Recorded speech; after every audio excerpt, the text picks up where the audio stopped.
Live from the House of LeMay Makeup and Dressing Room. Here comes Amber. Stop what you're doing. Here comes Amber. She's just doing what she can. Here comes Amber. Cue the spotlight. Here comes Amber with 2 drinks in her hand. The matriarch of fashion, sequins to her glasses, you can't look away. Ask her, does she do it? There's really nothing to it. She's got that feminine game. If you have a party, or if you're feeling naughty, call up the House of LeMay. Here comes your favorite gal. Here comes your queen. Here comes the talk of town. It's Amber Live tonight. The music starts playing, it's time for cabareting on Amber Live tonight. Ladies and gentlemen, please turn off all cell phones and get ready for your host, Amber LeMay.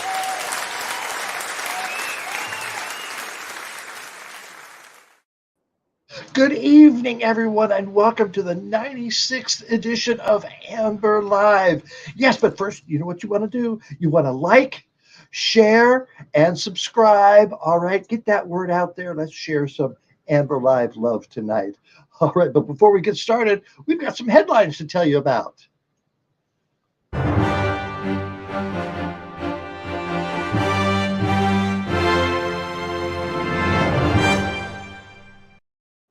It seems like it's been a while since we told a story about Florida Man. Well, this will make up for it. Meet William Hodge, age 33, who recently entered no contest pleas to felony and misdemeanor raps stemming from a bizarre incident in Daytona Beach shores. How bizarre? Well, Hodge was arrested after cops spotted him trying to throw a purloined alligator onto the roof of a building. When his launch attempt failed, Hodge slammed the reptile to the ground and stomped on it. Now, the alligator was returned to Congo River, which is a miniature golf course that offers patrons the opportunity to feed and hold small alligators. The judge sentenced Hodge to 4 years of probation and ordered him to undergo a mental health evaluation. Good call. Additionally, Hodge was barred from owning animals and directed to stay away from Congo River. I think that's something we should all consider. Maybe Hodge and possibly Pappy Peen should consider heading to Australia for Mullet Fest. Yes, Mullet Fest, where those sporting the business in the front and party in the back hairstyle don't look ridiculous compared to the person standing beside them. Now, mullet enthusiasts of all ages were seen this weekend showing off their manes at the Chelmsford Hotel in Curry, Newcastle. And as you can see, it's not only a one-day and one-town affair. There's a whole Mullet Fest tour. Now, this was the second stop of 9, with the last one happening this October at the Gladstone Dookie Hotel in Dookie, Victoria. When I think of mullets, I often think of Dookie. Well, meanwhile, back here in the States, why can't we all just get along? And of all things to get upset about, ragu spaghetti sauce? Seriously? Why ragu? Because of this. I'm starving. Who's cooking today? Rodriguez. Ooh, Rodriguez? You know he's in there cooking like a mother. Ragu. Reach for the sauce that started in an Italian mother's kitchen. Ragu sauce. Cook like a mother. Yep. Telling someone that they cook like a mother has brought the wrath of the 1 million moms. which honestly I think is just two Karens and an iPad. Well, anyway, they ask, why is this family oriented company running an ad for their sauce with the phrase cooked like a mother? In today's jargon, viewers know full well that this tasteless phrase is a euphemism for cooked like a mother. Yeah, you see it there. Well, if they didn't know before, they do now. Thanks, moms. And then they continue. Ragu's advertisements air during prime time when families are most likely to be watching. How damaging and destructive to children. Ragu should be more responsible in their marketing decisions. Well, personally, I would never tell anyone they cook like my mother. When she cooked, we prayed after we ate.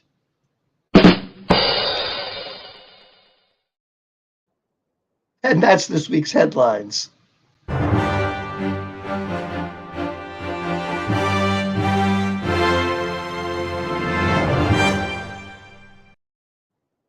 All right, we got a lot to show you tonight, so let's get started with Russell. Hey, Amber, how are you? I'm doing fine, Russell. Oh, God, it's great to see people checking in already from Ohio, from Florida, from Vermont, and Canada. It's just great. Thank you, guys. And Illinois, that's just great. Thank you so much for checking in tonight. So, Russell, as I said, it's our 96th show tonight. Whew. And people That's keep a asking, lot what of are we doing for shows. our what are we doing for our 100th show? Well, it's going to be a big surprise, but it's going to be a lot of fun. So Okay. it'll be all about Amber. Oh, well, I hate that. I hate that. All right. No. But I know we've got some new viewers tonight. So let's tell them what's the best way to watch Amber live. Well, the best way to watch Amber live is always on YouTube because YouTube shows us in full HD. So we recommend you go to youtube.com/Amber Live to watch.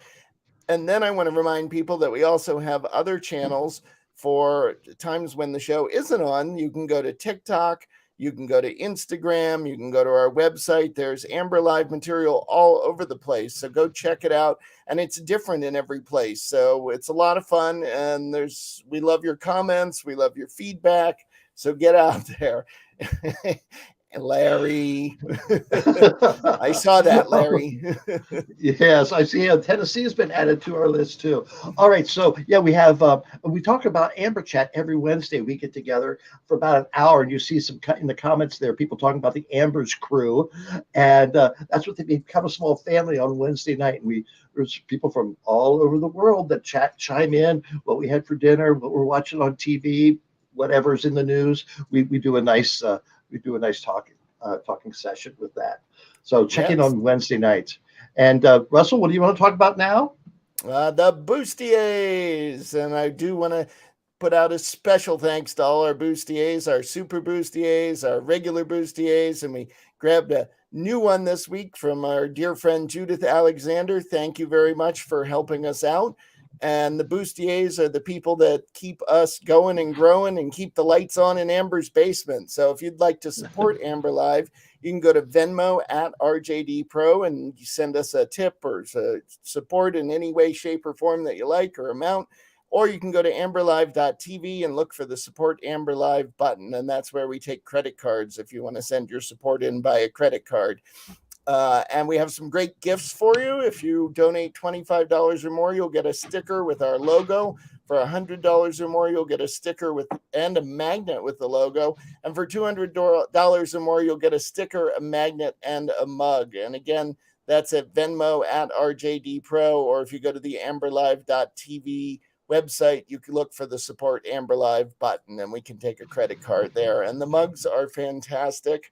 I do recommend them. Looking at that list, I see Sam Stanley's back on the list. He had a birthday yesterday. Happy birthday, Sam. Birthday, and Sam. Ron Gephardt had a birthday this week too. So happy birthday, guys. And thank you for being part of Amber Live. We really appreciate it. Next is our caption of the week. What picture do we have?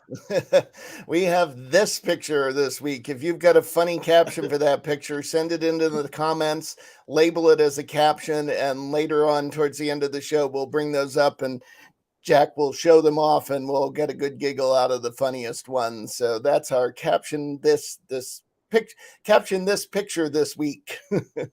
All right. So we're going to get some good ones for that. I can tell. All right, Russell. Now tell us about the guests for tonight.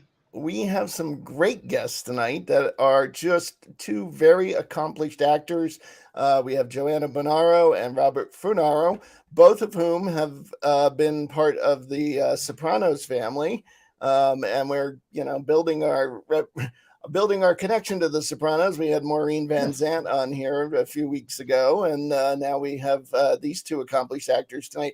But they also have amazing other projects and that they've been involved with, and great careers and shows they're developing, and they'll want to talk all about that with you. So but if you do have questions for them tonight, as you see down there, just write it in the comments, and Jack is watching for your questions, and he'll bring them up for Amber to read to our guests and get the answers for you. So it's going to be an amazing night. Yes, we're going to interview them individually and then bring them back together so they can talk about some of their Soprano days as well. So it's going to be a fun show. Well, thank you very much, Russell. I will see you shortly. All right. Have a great show. Yes. Yeah. So as Russell said, we've got two people on here who appeared in Sopranos, but they got a lot of other things to talk about too. So our first guest tonight is Joanna Bonaro. Joanna, come on in. Hi. Hi, Joanna. So good to see you. Thank you for joining us tonight. Thank you for inviting us. You know what I just realized too? My glass matches your glasses. I feel honored. Yes, the secret's in the glasses. That's all right. So just briefly tell us what your history with The Sopranos, and then we'll get on to other things. Well, The Sopranos was actually the first primetime TV show that I booked. I had returned to acting after many years of an absence. I had a different career, and it was one of the most exciting things because the director was Steve Buscemi, who auditioned me along with approximately 40 other people in the room. And he was just a lovely, lovely man. I felt very special that was my entree into getting my SAG card and getting primetime credit, and being able to work with such an accomplished individual as Steve Buscemi, who I admire greatly. Of course. And how many episodes were you on The Sopranos? I was only on one. Oh, only on one. Okay, yeah, but you have stories, I know. So what were you doing before then? You said you had another career. What was that? Actually, I acted when I was younger. I went to NYU School of the Arts, and but eventually I just basically needed to, I always say, if I'd had Madonna's personality, but I didn't at that point. So I went into retail, and I worked my way up to being an account executive for Estee Lauder, in charge of the second largest account in the world, which I think actually helped me when I finally decided to return to acting. Oh, I'm sure you had to do a lot of acting in that position. Yes, but it was very creative. It was my segue into how do I get into business and make a really good living, because I was making a really good living. But I couldn't just go into corporate America. I needed something that had some sort of creativity, and I found it there, actually. Yeah. So how are you expressing your creativity these days? Well, these days I'm in the middle of enhancing and continuing a pilot that I wrote and starred and produced in, which is actually being executive produced by Stephen and Maureen Van Zant, and being shopped around now. Yes. Great. And, we have a film clip of that, if we could see that, Russell. Yes. Thank you. And we had done it like over 2 years ago, but then the pandemic hit, and it kind of put everything at a halt. But we're revving it up again, because every middle-aged woman, the demographic is women between 40 and 65, and every woman who has seen it at film festivals, we've won major awards in film festivals all over the world: England, Rome, Las Vegas, New York City, and they come up to me and they say, "Thank you for writing this. This is my story." Okay, well, let's watch the clip. The clip. Nina, I just tried to call you. Well, trust me, there is nothing to say. But will you please listen to me? I deserve to have a darn good orgasm, and damn it, I am going to find one. Orgasm? Watch all the years go by, living life like a child. I'm getting a divorce. And I haven't had sex in 10 years. And I'm petrified. The prodigal son returns. What the hell's wrong with you? She threw me out. Where am I gonna go? How about a hotel? It's that menopause thing, it's driving her crazy. My darling sister-in-law hasn't had sex in over 10 years and you think it's menopause? Can I take a shower? You can tell me. I'm here for you. You know that. You have to promise you'll never tell another living soul. Oh my God! I can explain. I'm so sorry. Don't laugh. You need to take a course. A course in getting your groove back. What? Nina? Anthony! Hey, Pop. That's screwed up again, huh? Nina! Your night is shining on. I'm crazy, Nina. Sitting in a rave here. So what are you doing here, sweetie? Oh, my father used to smoke cigars. Let me tell you something. There's nothing like a big one that can create a move. You know what I'm saying? You really do owe it to yourself before you shrivel up and die. Did I raise you? Did I raise her?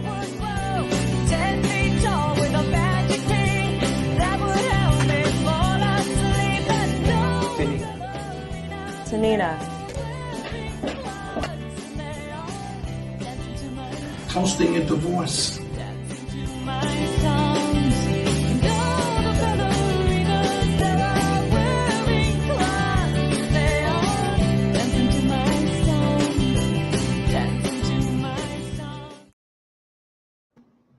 Wow, some familiar faces there, that's for sure. Yes, it's a whole gang of Sopranos people. All right, you said it's being shopped out. Now, would this be is it a feature-length film or a series? No, it's a pilot. It would be a TV show or a streaming show. Yeah.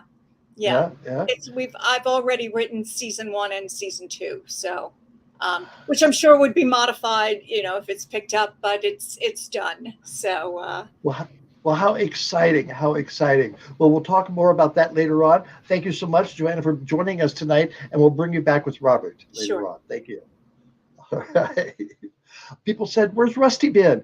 Well, we found Rusty Peen, and here he is.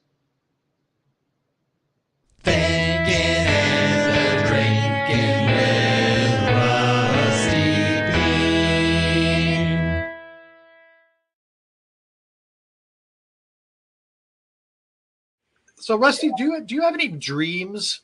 Do you dream at night? No, I drink too much, bud. Yeah. Don't remember the shit. Morning, every day I wake up, it's like a fucking etch-a-sketch, bud. Don't remember shit. Yeah, that's bad. Stay hydrated, stay in the shade, stay safe, stay cool, stay... Do you have any dreams? Dream at night. Sup, dude?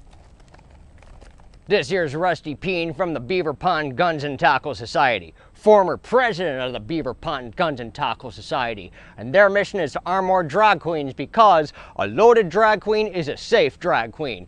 Dude, y'all have pushed the peen too far, and it's high time I be getting out of this one-horse town. Dude, I taught Craig how to talk good. I solved that troll problem by drop-kicking the fucker in the fucking throat, dude. Dude, Ma Peen says I'm a drunken peen all the time, ain't never gonna do nothing with my life. Well, I won that Golden Cootie Award, didn't I?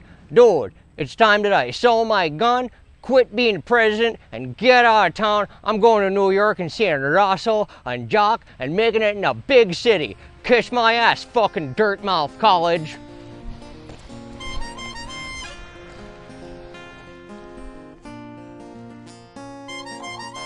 Woke up this morning, got yourself a peen. Mama always saw you be the dirtbag dream. She said, you're from Milton, you're born to shine, but you're born on a bad sign with a blue moon in your eyes. Dude, you woke up this morning, all your love is gone. Papa P never told you about right and wrong. He said, drop kick that fucker in the fucking throat, dude. Dude, ain't no question about it. Born on a bad sun with a blue moon in your eyes. Woke up this morning, got blue moon in your eyes. You woke up this morning, world turned upside down. You're about to think I've been the same since a bulldog in the town. But you're from Milton, you got shotgun shine, shame about it. Corner bad sign with a blue moon in your eyes. Woke up this morning, got yourself a bean, got yourself a bean, got yourself a bean.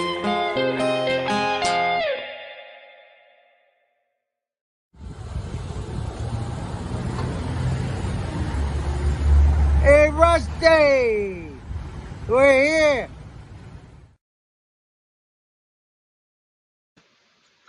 Oh, I can't wait for the sequel of that. Russell, come on in. Rusty. Oh, that was always funny, up to man. something. All right. Yes. So great show so far. What do we got coming up, Russell? Well, we still have our interview with Robert Funaro, and then we'll have both Robert and Joanna back on. And we've got Pass the Tea, find out what happened this week on RuPaul's Drag Race from our resident expert, Emoji Nightmare. And then Rocco, hopefully, will stop by as well. So we still have a lot to do. All right. So let's show the picture for the caption this. Yes, one more glance at the coming in. caption picture. If you've got a funny caption for that picture, please send it in the captions, and Jack will have them ready at the end of the show, and we can get a good laugh at the best captions. Oh, can you imagine flipping the light on and seeing that? Seeing that. There are some strange bathrooms out there. Yes. And go on. And let's not forget the Bustiers. One more chance here. If you'd like to support Amber Live, use that Venmo at RJD Pro, or use the amberlive.tv support Amber Live button if you'd like to use a credit card to send us your support. And thank you so much for that. Yes. And now a quick word from one of our sponsors.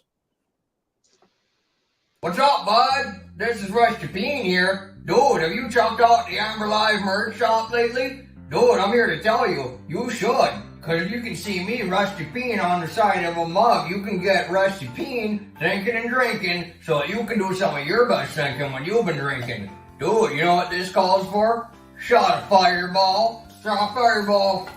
Dude, morning coffee, evening coffee, anything tastes fire is better for fireball. Straight no chaser, bud. Anyhow, any time of day, it's always good. Dude, while you're at it, you should check out all the other merch they got, too. We got towels, we got shirts, we got hats. Dude, we even got some pillows, bud. But dude, careful when you do that. Don't want you farting on my face, bud. I know that Pappy Pino always used to say, Rusty, a fart is just a cough inside your pants. But dude, I can't be having a face on a pillow if you're just gonna be stinking it up all the time. Dude, you should order some now while it's probably still here. Otherwise, they're all gonna get scooped up before you know it, bud. Yeah? Thank you, Rusty. He does a great job with that commercial. If you can just read the subtitles. But this week we got a picture from one of our fans sending in with his new Rusty Bean mug. That's our friend Larry in Florida, and he ordered a Rusty Bean mug, and there he is drinking out of it. So really great. All Very right. good. All right, Russell. We'll see you later. Enjoy. All right, for our second guest tonight, we have Robert Funaro. Robert, come on in, please. Hey, Robert. Hello, Amber. How are you? I love that promo. That was great, Mr. Peen. We have some fun here in Vermont. I radically accept the alcohol.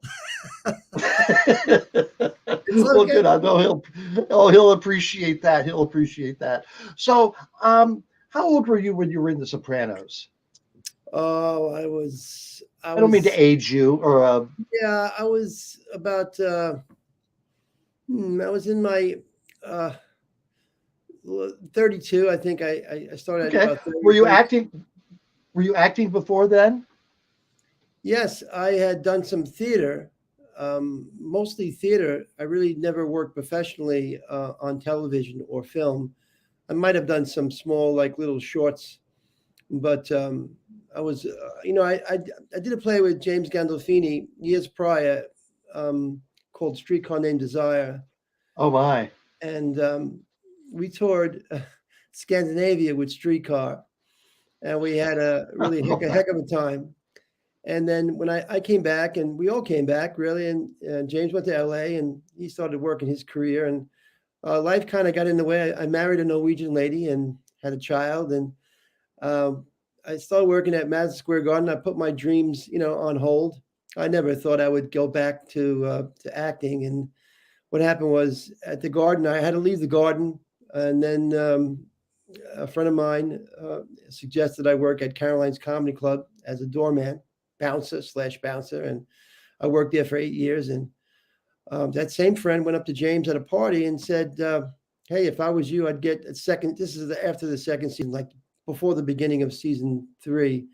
If I was you, I'd get your friend Bobby Funaro a job on that great show of yours. And because of that, James asked him where I was working at Caroline's, and he came down. And at Caroline's one day, I was managing at that time. That was the end of my Caroline's work, but I was managing, and James was at the bar, and he offered me a role and said, you can audition for Georgiana Walker, and I did, and I stayed. I had the key to the place, so I kind of stayed in all night, and I left Broadway and 50th Street about 4 a.m, and I took a taxi back to Astoria.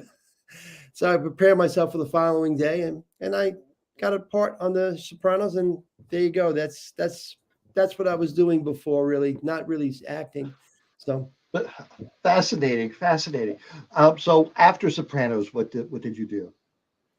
I did, during Sopranos, people don't realize, you work 6 months, and then, I mean, if you're a season regular like I was, you work 6 months, and then the other 6 months you're kind of looking for work. So I started getting parts on Law and Order.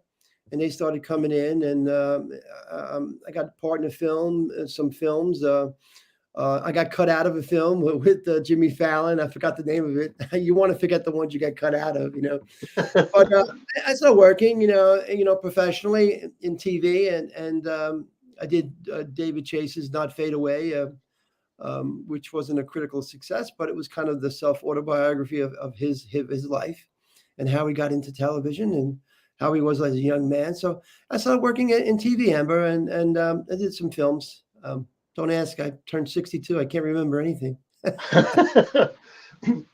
Is there a stereotype role that they say, oh, we got to get him?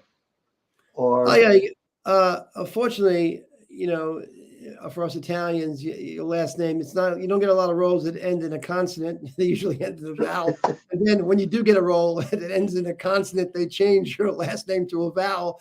That's funny, because I was on The Sinner with Jessica Biel, and his name was Ron Tanner. I believe it was Ron Tanner. And I landed the role because I had a great manager who, God rest his soul, Eric Faber, who passed away of pancreatic cancer. And he was a great theater person and manager, and he got me that a nondescript, a non-typical role for me as her father-in-law. But they changed my name from Tanner to Tanetti. I said, you just can't get away from it, can you? And I'm in the first season, and it was a critical success. I really had a great time working with all of Bill Pullman and the whole cast. You were the Irishman. Yes, I was. I landed a role. Apparently, this role was this part was a part that a lot of people, I forgot what they call that. They have one like part like sides, because we call them sides, that everybody auditions with for the director, like Marty, to get a sense of who the person is. So apparently I had the sides that everybody was doing, but it came to, I guess, the 23rd hour, and he finally had to cast the part. I did work with Marty on vinyl with Bo Dietl and Bobby Carnival. So that was a great series about Morris Levy and rock and roll and Mick Jagger and everything. So Marty kind of keeps in the family. So I had, keeps you in the family. Once you get one part, you usually get another part. He likes to work with people. So then I landed the role of Johnny on The Irishman, and I got the opportunity to work with Robert De Niro, which was... I believe we have a clip of that. Do we, Russell? Hello, drink up, fellas. God bless. Let's go. Let's make some money today. It's a bar. Say hello to your wife, huh? I got a way you can earn to push those hindquarters. There's a guy in here, pay a lot of money for them. Well, let's shoot this first and then we'll talk business. At the other end of the bar, 12 o'clock. You see him? He's got a rescind the airline. Yeah, you make a lot of money with him. See him there? Skinny Razor, he owns the place. Razor? He's Charlotte who runs a little book out of the joint. Got a lot of good action, a lot of good connections. Razor, his name? Yeah, he used to work at a butcher shop. My friend Frank Irish is here, the one I told you about. That must have been fun. Oh, it was great to play the Irishman's friend early on. I did have my mentor was Richard Bright, who knew Bobby De Niro and his ex-wife, Britannia Alder. So I had something to talk about to kind of strike up a relationship with Mr. De Niro, Robert, and it was great to kind of talk about Richard, who passed away, another great actor who was Al Neri in The Godfather, who I kind of, we all need someone to lean on. And, when I had questions about acting and TV and kind of its speed and Richard acted really, I did a play with him in the Renegade Theater, which Joanne's part of, with Maureen Van Zandt and Vinnie Pastore. We did numerous plays, and I met Richard during The Golden Boy. He was playing the trainer, and I was playing the love interest, not Golden Boy, but the other guy. I forgot the name. Anyway, Odette's play, and I met Richard through there, and we became fast friends. And so we had to talk about Richard and Britannia because she did Deer Hunter with Robert De Niro, and so it was great to kind of break the ice like that. And then when you break the ice like that, it's easier to work with someone. And I think he took a liking to me, and I had a good time. Good. We have some pictures of you, and I'd like you to explain some of these. Russell, if we can see those. Okay, that's from the movie we just saw. Yes. How long did it take? How long did it take for that movie? That scene in the bar. How all day? We all day, because you see they had the CGI, which made everyone youthful. And that was the reason why that thing, and it was like Rodrigo, the cinematographer, the director of photography. It was very unique and of course very hard. It was intricate, to get it right, and we had to shoot it numerous times. First, we shot it, the scene itself. And by the way, that take was a take that Marty, at the end of when you're working with him, he just tells you, okay, do whatever you want, and just let it go. And that was the take. I added some. He made me improvise, and those are great things that a great director will do. Make you so comfortable that you kind of could, but you don't get credit for the writing like Steve Zaley. But I know that take was basically some of my stuff was in there. The receding headline, let's shoot this first. It was great actor's freedom he allows you. But I hope that answers your question. I forgot what I said originally. Oh, sure. One more picture, Russell. Okay, and now tell me who this woman is. That's Thelma Shoemaker. That's Marty's editor. She's been his editor since Taxi Driver and many other films. So it was a great honor to go and loop with her. We call that looping in television and film world. The great when I walked in, she said, Marty was really pleased with what you did, and that made me feel great. You feel great for that one moment, and then you got to go back to looking for another job, Amber. It's just, but it's all ephemeral. You know what I mean? It's like a dinner. You have a great dinner, and then the next day you want to have another great dinner. You can't match. Well, it. I see a job coming into your future, and it's going to involve Joanna. Joanna, come on in. Hi, Joanna. Hey, Joanna. Because well, Joanna's series that she's pushing, you're part of that. Tell us how that came about. Well, me and Joanna. Go ahead, Joanne. No, I mean, it's fine. And Bobby, I met Bobby because I auditioned for him, basically, out of the blue. Yes. And he hired me. And what was that? What was that audition for? it was for an off-Broadway How Alpha Learned to Love. Yes. And I was the big surprise Italian mom. And Bobby directed it. And Bobby, I would like to let you and the whole world know that besides being a consummate actor, Bobby is a magnificent director. He's an actor's director, which means not only does he see the vision of the play, he understands how to direct an actor to allow them to flourish and blossom in the role. So I just wanted to say that. That's a great compliment. Yeah, and so that's how Bobby and I met. And I did direct the one episode of Good and Screwed. I think that was later on. Later on, I did direct the one with me and Vincent, and I had a great time with Maureen, and it was so much fun doing Good and Screwed. Yeah, it's really funny. When I was on The Sopranos, I really didn't meet many people because it was basically a very short gig. But then later on, I did a film out of the blue with Vincent Pastore, and we clicked because we knew so many people in common who some of them weren't even in the entertainment industry. It was just this Italian thing. And Vinny's a very warm-hearted, very embracing, welcoming individual.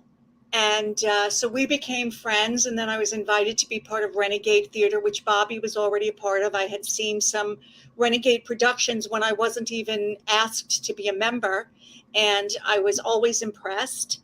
And then I met Maureen Van Zandt, whom I absolutely adore, and is also an amazing actress and a giving actress, which ensures that the performances have a relationship. There's a deepness to it. So every actor that I know that's been on The Sopranos, I'm honored to know, and I'm honored to act with, because they really are the creme de la creme.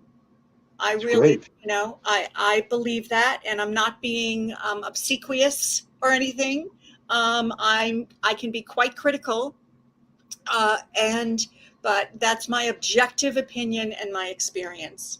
So then years later, I wrote Good and Screwed, and I had Bobby in mind for the romantic lead, because I wanted, even Vinny and even Maureen, I wanted to get away from the whole Sopranos thing, to show that these are multifaceted actors too, and that there are other sides to them, that they can do other sorts of roles.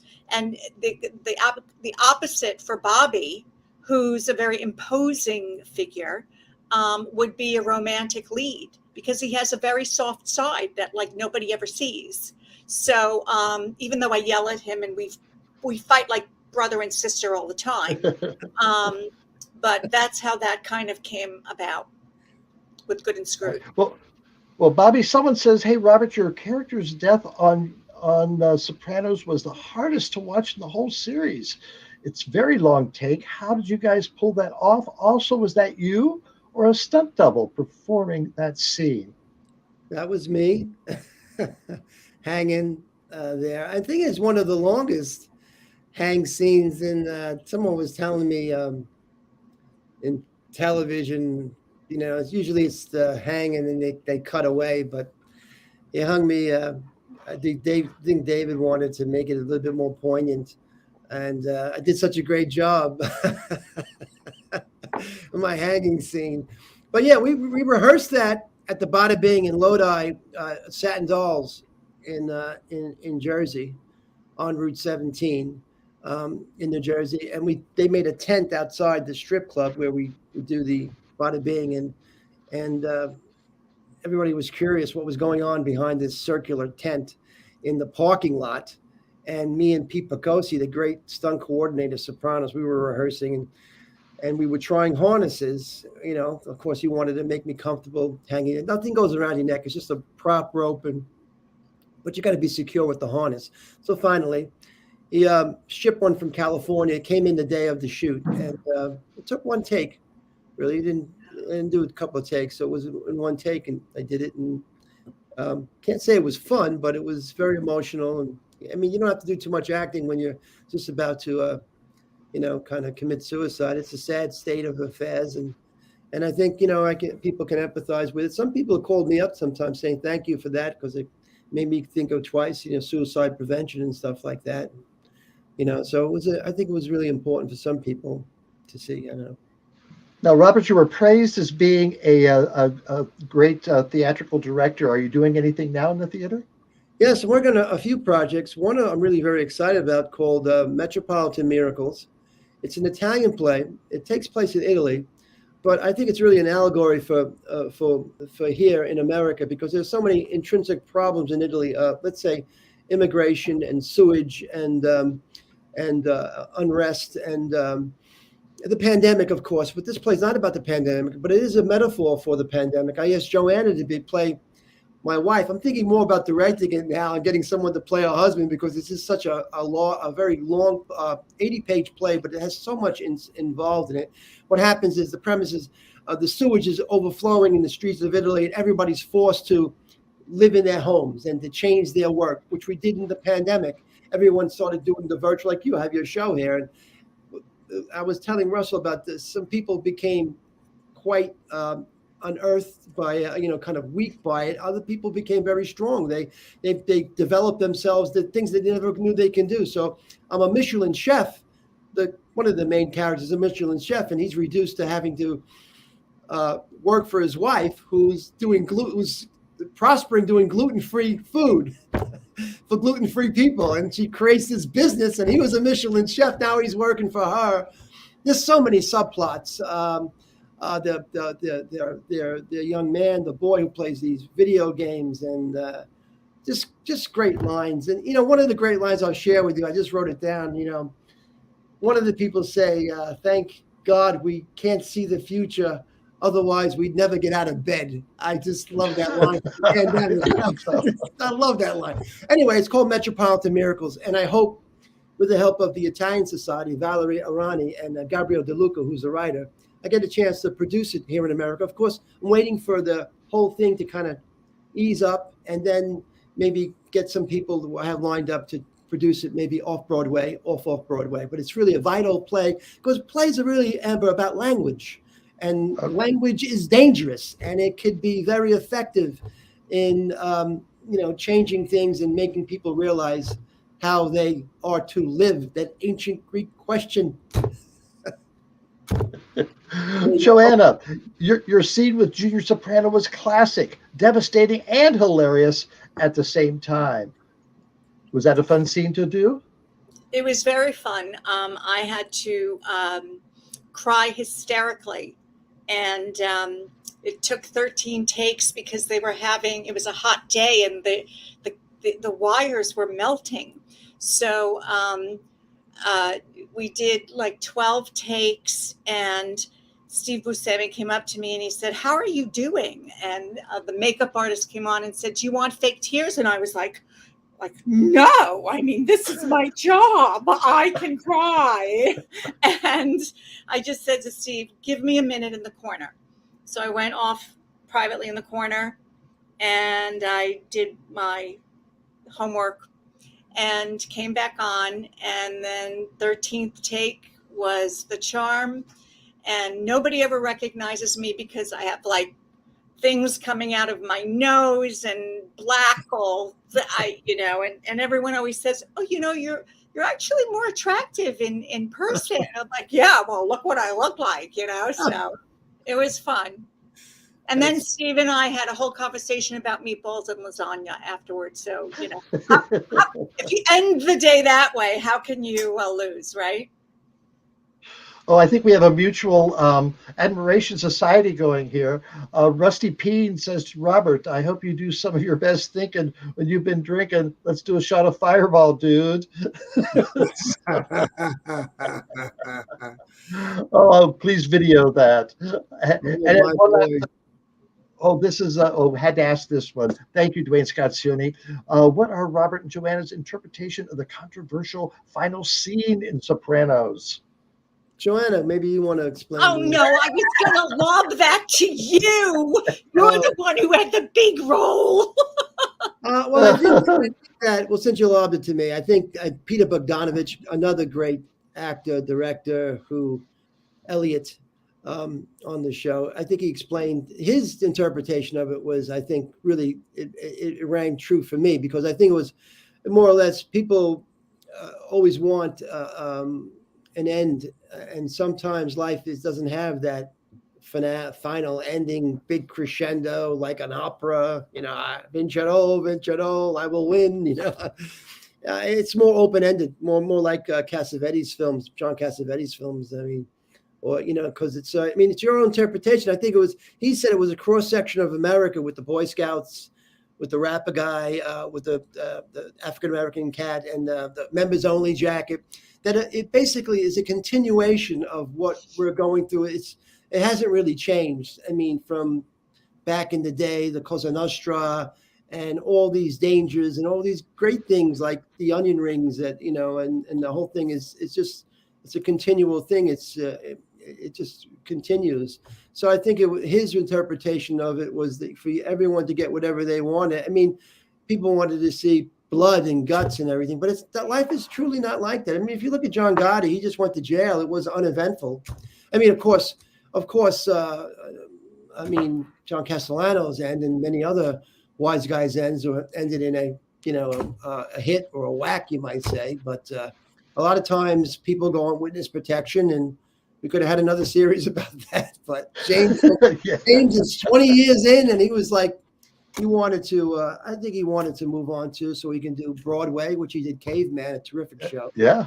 On Broadway, which I saw him in, and many other things that he was, you know, God rest his soul too, because he was going to do some great things. He really helped us all in the sense of, I guess I'm rambling on about, he kind of represented us all in terms of leveling the playing field. It's so hard as an actor, agents and managers, and he really saw us for something that he gave us shots to chance, great chance he knew how the odds are stacked against you. And once he got you in the family, he tried to help you, anyone, as much as possible.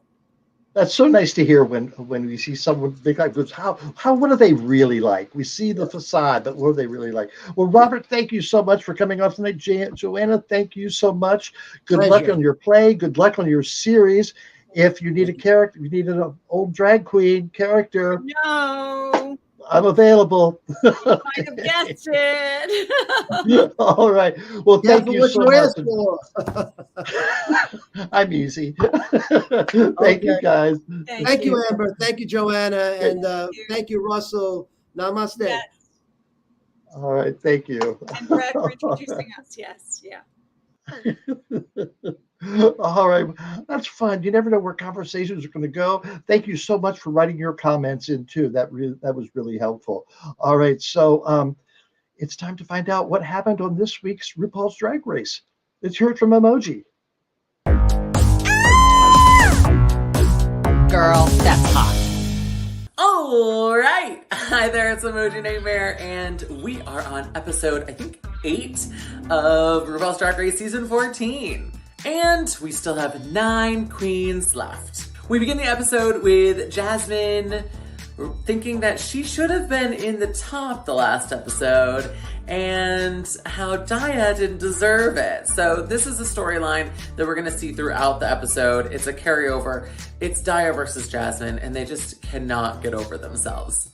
We also get a little sneak peek from last episode's Untucked, where Jasmine comes out as a trans woman, making her the 4th trans woman to be on the season, following Cornbread, Carrie, Bosco, and yeah, now here is Jasmine.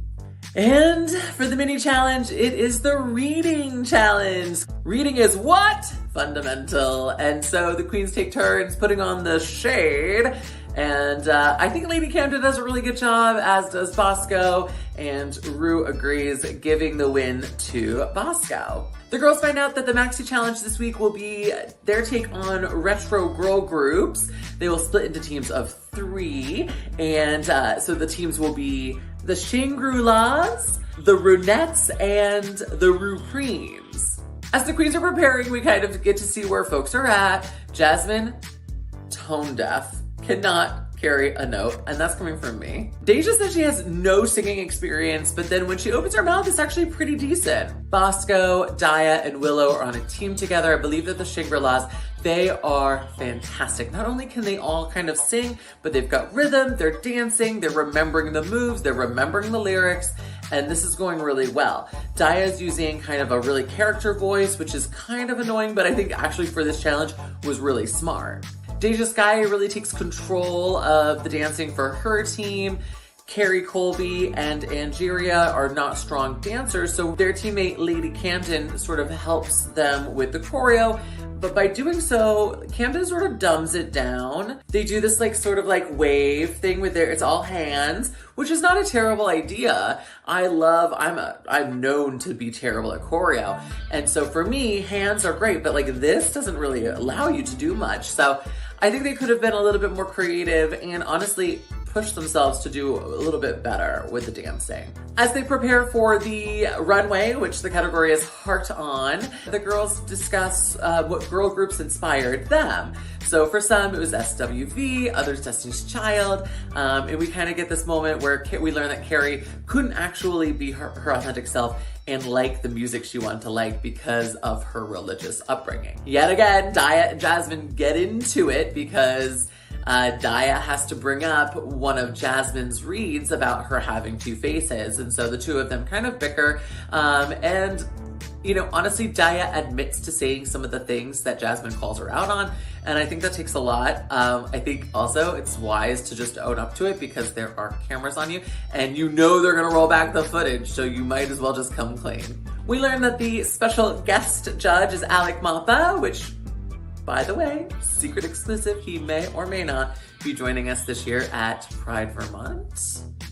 On the runway, I have a win and a lose for me. I actually really did not like Willow's outfit with the panties that are all kind of constructed down. I think, it is different, but I also just it just felt like she looked like what Georges looks like with her underwear kind of slipping down. It was I think it was creative and kind of smart, but I also just didn't love it. It was hard for her to move and I don't know. However, I really loved Bosco's outfit, wearing all white and then having that giant red heart that was dripping in rhinestones. I think that was really smart. I think it was really sexy and elegant. What I want to know is why no one mentioned that Michelle was wearing green today. She notoriously hates green, and here she was in green, and she looked good. It's judgment time, and we learned that Bosco, Willow, and Georges are all safe. In the bottom, we have Lady Camden, Carrie Colby, and Jasmine Kennedy, while on the top, we have Deja Sky, Daya Betty, and Angeria Van Michaels. Ultimately, Daya is named the winner. All right. And Lady Camden is given safety, which means the two lip-syncing for their lives are Jasmine Kennedy and Carrie Colby. This lip sync is giving me overall meh vibes. I honestly wouldn't have minded if both of them were just gone home, but at the same time, I do actually think Carrie did a better job. Jasmine lost her shoe with a high kick, which I know that happens. She did keep the other shoe on, which I give her a half point for, but her outfit was falling down, her hair was falling back. It was just all around kind of messy. That shine and poise that we had on the runway really strips down when it's time to lip sync. And I know that these girls are not prepared to necessarily lip sync in the outfits that they run down the runway. Makes sense. But ultimately, it's sachet away for Miss Carrie Colby, who was once so high on my list and has sort of taken a middle of the road standpoint on my rankings. Here's my updated rankings. You can catch me next Friday at Higher Ground, March 4th, for the New Year's Eve redo. So we're just going to pretend that it's New Year's Eve, and we are going to have a champagne toast, and we're going to have a party that peaks at midnight. We've got a DJ and so many performers, drag and burlesque, and I will be there, of course, with some recently released merchandise, and I'll be singing my new song, Little Black Book, which you can stream right now. For now, I'm Emoji Nightmare, and I'll see you next week. Russell, is she paying for that commercial? Thank you so much, Emoji. All right. We're wrapping up the night, but we can't wrap it up without Rocco. Rocco, come on in. Rocco, I was told Rocco was in the house, in the building. I'm not getting Rocco, so yes, Girl, that's hot. This crap. Hey, Rocco. All right, it's bad enough that you saved me for last, but now you can't even get me.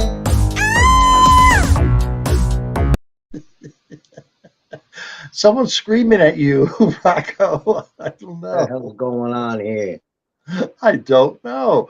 Oh, Imagine Biscuit just dropped in to say hello to Rocco. Hey, Imagine Biscuit, my favorite. All right. So Rocco, were you listening to the earlier part of the show with the Sopranos? I heard some of it, because I'm busy, but these guys are fantastic. I told you guys once before I auditioned for the Sopranos. Yes, David Chase said, hey, you're a little too authentic. He goes, maybe you should be, a consultant. I said, hey, Dave, I'm no rat. You want me to be on the show, that's one thing. But I ain't telling you anything else. So that's as far as that went. So are you familiar with the way that type of organization runs? What organization? What are you talking about? Just asking. So, Rocco, what did you want to talk about this week? It's not that I want to talk about it, but I'm in the middle of doing some projects around the house because every now and then things get dirty. You got to clean them or fix them and stuff. So I decided today I'm fixing my refrigerator, as you can see here. Look, there's no food in there. No food, no body parts, nothing. It's clean as a whistle. Oh, so you cleaned it. It didn't need fixed. You just cleaned it. Well, no, it's leaking water. That's the problem. I'm having a problem here. Maybe someone out there can help me. My refrigerator's leaking. I don't know what to do. I was told unplug it for 8 hours. It'll thaw out maybe. So I didn't say this was going to be an exciting segment, by the way. All right? We're talking about a leaky refrigerator here. We've gone downhill after all these shows. Oh, well, I know you're a busy man, Rocco. You're a busy man. So Mardi Gras is coming up this Tuesday, and that means the beginning of Lent. Are you giving up anything for Lent this year? Well, I think by doing this show, I've already given up my dignity, so I won't be giving that up. I don't know. Maybe I'm going to give up McRibs or something. Although, I got to tell you guys something. Check this out. I don't know how many of you know this. I was looking on the online menu from McDonald's. Do you know what they got? First off, they call it, one of them is a surf and turf. It's a hamburger with a filet of fish all in one sandwich. Then they got the land, sea, and air, which is chicken, burger, and fish, all in one sandwich. I thought about getting it, but I said, I got to do the show tonight. I don't want to throw up. So what's the air in that sandwich? I guess the chicken, because it flies. Although chickens don't fly. I think Ronald's a little, had too many Shamrock Shakes, if you know what I mean. Yes. All right, Rocco. Well, I hope your refrigerator gets fixed, and I hope you have a happy Mardi Gras. Yeah, I know some people are having a happy Mardi Gras. I'm going to get drunk, though, because, but that's like a typical week for you, right? Just another day that ends in Y. Just another day. I know it. I know it. I know you so well. All right. Rocky, did you see my have a good mess? week. Look at this freaking mess. This is what happens when you pull food out of the fridge and say, now what? Start cooking. I'm going to start drinking. Bye, Rocco. Bye. Oh, thank you, Rocco. Hey, Jack, come on in. Let's hear from Jack. Here I am. Oh, Jack. So let's show the picture of our caption this week. Yeah, And this was that picture, and we did have a few comments in. Let me just scroll back up through them and find them. Here we go. We've got my mom, Judy, who said, "Way to go!" And cousin Craig chimes in, "Your first BM in a week. Congratulations." It's like a really supportive office group right here. Yes. Johnny said, "I'm too pee shy for this bathroom. I'll just go outside." I can hear Johnny saying that.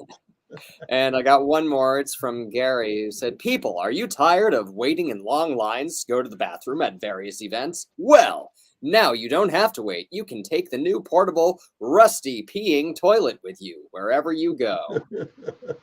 Well, I hope that gets the appropriate licensing and marketing there, Gary. I think you're on something. Well, Lucy Bell and I came up with the idea one year of having a porta purse. Oh, where you could pee in your purse. I got one more. Imagine Biscuit says, "Yeah, no hemorrhoids." Had to do the voice. And that is all that we have for the comments for today. Now, Amber, unfortunately, oh wait, never mind. Forget what I was about to say. Back. You're back just in time. I was about do- to say Russell's computer's crapped out, but I don't need to say that. So we can I don't know forget. what happened there. All of a sudden, my mouse would not, I could move it and I could see it on the screen, but when I clicked, nothing would happen. Well, none of the people at home knew that, but now they do. Now they do. Well, they saw Emoji Nightmare start up twice. Scream. I'm like, shut this thing down. Well, we just finished the caption contest, and we're just wrapping things up. What have you got, Russell? Yes. Well, next week is what I've got is our big show. We've got amazing part one, amazing interview with Charles Bush. So we cannot wait for that. Going to be an absolutely great show. So, and hi, Imagine Biscuit. Glad you're watching.